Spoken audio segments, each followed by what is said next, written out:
আসসালামু আলাইকুম।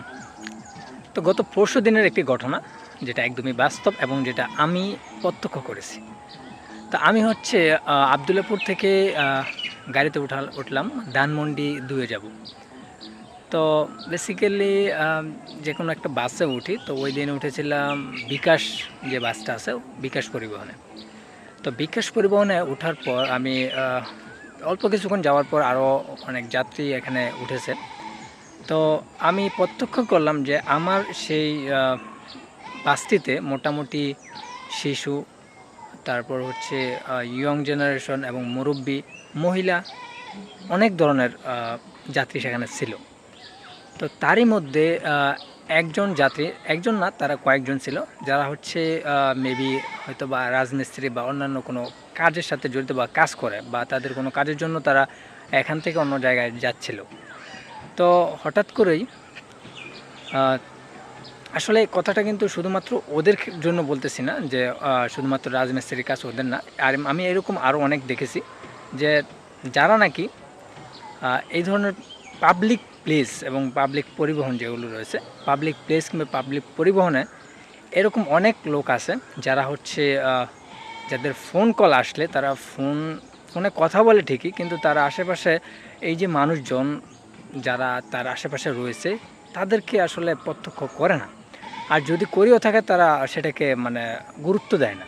কারণ সে যখন ফোনে কথা বলতেছে তার যে কথাটা সেটা যদি তার লাউড স্পিকার হয়, মানে তার লাউডটা যদি বেশি থাকে তাহলে কিন্তু আশেপাশের মানুষজনের কানেও যায়। সেটা আমাদের বুঝতে হবে।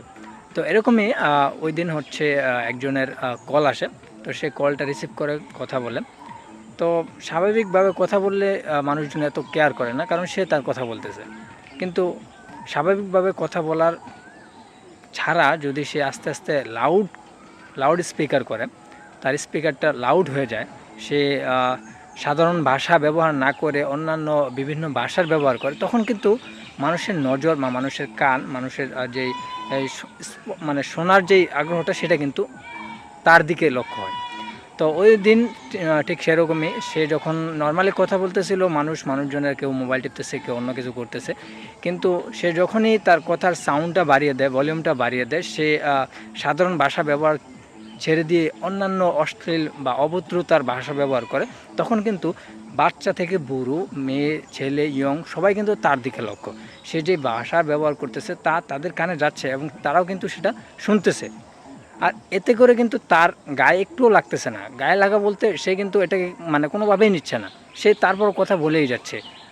ভাই একটা জিনিস মনে রাখবেন, যেই হন না কেন, আপনারা একটা জিনিস খেয়াল রাখবেন, আপনারা যদি পাবলিক প্লেসে থাকেন, বাস হোক কিংবা যে কোনো পার্ক হোক বা যে কোনো পাবলিক প্লেস হোক যেখানে মানুষের সমাগম রয়েছে, এই ধরনের জায়গায় যদি আপনারা কথা বলেন এবং যদি কোনো প্রবলেমেটিক কথা বলেন বা আপনার উচ্চস্বরে কথা বলতে হচ্ছে বা দমকানো হচ্ছে, তাহলে আপনি একটু আলাদা একটু জায়গায় গিয়ে নেবেন, যাতে করে আপনিও ভালোভাবে কথা বলতে পারেন বা আপনার কাজটা আপনি হাসিল করে নিতে পারেন।